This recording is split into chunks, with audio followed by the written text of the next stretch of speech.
প্রিয় BA first সেমিস্টারের ছাত্রছাত্রীরা এবং যারা বিকম এবং বিএসসি ফার্স্ট সেমিস্টারের ছাত্রছাত্রীরা রয়েছে, প্রত্যেকের জন্য আজকের এই ভিডিওটি অত্যন্ত গুরুত্বপূর্ণ। কারণ আজকের এই ভিডিওতে আমি তোমাদের জন্য যে পরিবেশবিদ্যা তোমাদের যে কম্পালসারি পেপারে রয়েছে সিভ্যাক পেপারের মধ্যে, সেই পরিবেশবিদ্যা সাবজেক্ট থেকে আজকে আমি গুরুত্বপূর্ণ এমসিকিউ প্রশ্ন এবং উত্তর নিয়ে আলোচনা করব এবং সাথে তোমাদের কিভাবে তোমরা এই এমসিকিউর পিডিএফ নোটস ফ্রি অফ কস্টে পাবে সেগুলো তোমাদের বলে দেবো। তো চলো কথা না বাড়িয়ে চলে আসছি মূল আলোচনায়। ভিডিওটি প্রথম থেকে শেষ পর্যন্ত একটু মনোযোগ সহকারে শুনলেও তোমাদের কিন্তু পড়াগুলো এখান থেকেই কমপ্লিট হয়ে যাবে। এবং তোমাদের জন্য স্টাডি মেটেরিয়াল প্রায় প্রত্যেকটি সাবজেক্টেরই করা রয়েছে এবং অত্যন্ত কম রেমুনারেশনে তোমাদের জন্য কিন্তু তৈরি করা রয়েছে। তো দেখো, বায়োস্ফিয়ার শব্দটির প্রবর্তক হলেন, ঠিক আছে, উত্তরগুলো ইয়েলো কালার মার্ক রয়েছে, তোমরা একটু দেখে নাও। উদ্ভিদ পরিবেশ থেকে শোষণ করে কি? অক্সিজেন ও কার্বন ডাই অক্সাইড। পরিবেশে অক্সিজেনের উৎস হলো সালোক সংশ্লেষ প্রক্রিয়া। প্রথম বসুন্ধরা সম্মেলন অনুষ্ঠিত হয় 1992 সালে। শেষ বসুন্ধরা সম্মেলন অনুষ্ঠিত হয়েছে 2012 রিও ডি জেনেরিওতে। কোন শহরে দুবার বসুন্ধরা সম্মেলন অনুষ্ঠিত হয়েছে? রিও ডি জেনেরিওতে। তারপর রত্নাকর বলা হয় কাকে? সমুদ্রকে। বিশ্ব পরিবেশ দিবস পালিত হয় 5ই June. Man and biosphere programme MAB কে প্রবর্তন করে? ইউনেস্কো। পরিবেশ তথা বায়ুমণ্ডলে অক্সিজেন থাকে 21%। পরিবেশে সৃষ্টিচক্র নিয়ন্ত্রণ করে আণুবীক্ষণিক জীব। সুস্থায়ী উন্নয়ন সুপরিকল্পিতভাবে সম্পদ ব্যবহার নির্ভর। বায়ুমণ্ডলে যে গ্যাসটি পৃথিবীর তাপমাত্রা নিয়ন্ত্রণ করে তা হলো কার্বন ডাই অক্সাইড। জেট বিমান যাতায়াত করে শান্ত বায়ুমণ্ডলের মধ্য দিয়ে। ওজোন স্তরের অবস্থান স্ট্র্যাটোস্ফিয়ারে। ওজোন স্তর ক্ষয়ের জন্য দায়ী সিএফসি বা ক্লোরোফ্লোরোকার্বন গ্যাসের উৎস হলো রেফ্রিজারেটর এবং এয়ার কন্ডিশনার। সাইলেন্ট স্প্রিং গ্রন্থটির রচয়িতা হলেন রাচেল কার্সন।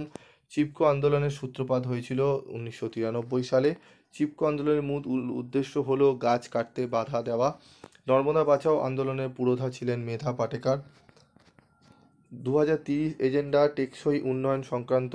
কম কার্বন লাইফস্টাইল স্বাস্থ্যের উন্নতি এবং দীর্ঘমেয়াদী রোগের ঝুঁকি কমাতে পারে। মিলেনিয়াম সম্মেলন কোন সালে অনুষ্ঠিত হয়? 2000 সালে। সুস্থায়ী টেকসই উন্নয়ন লক্ষ্যগুলি প্রণয়ন করেছে UN। কার্বন ফুটপ্রিন্ট বুঝতে এবং কমাতে সাহায্য করতে পারে কার্বন লিটারেসি প্রজেক্ট। SDGs হলো সাস্টেনেবল ডেভেলপমেন্ট গোলস। SDGs এর অন্তর্গত নয় কে? বিশ্ব উষ্ণায়ন। টেকসই বা সুস্থায়ী উন্নয়ন প্রকল্পের প্রতিষ্ঠাতা হলো জাতিসংঘ। রাচেল কার্সন রচিত সাইলেন্ট স্প্রিং বইটির মূল বিষয়বস্তু ছিল পক্ষীকুলের উপর কীটনাশকের অতি ব্যবহারের কুফল। টেকসই বা সুস্থায়ী উন্নয়ন বর্তমান প্রজন্ম এবং ভবিষ্যৎ প্রজন্মের জন্য গুরুত্বপূর্ণ। পরিবেশ সুরক্ষা আইন বলবৎ হয় 1986 সালে।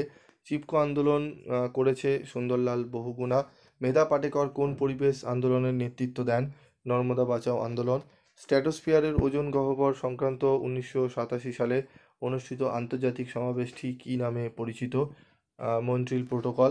3P হলো পপুলেশন, প্রভার্টি ও পলিউশন।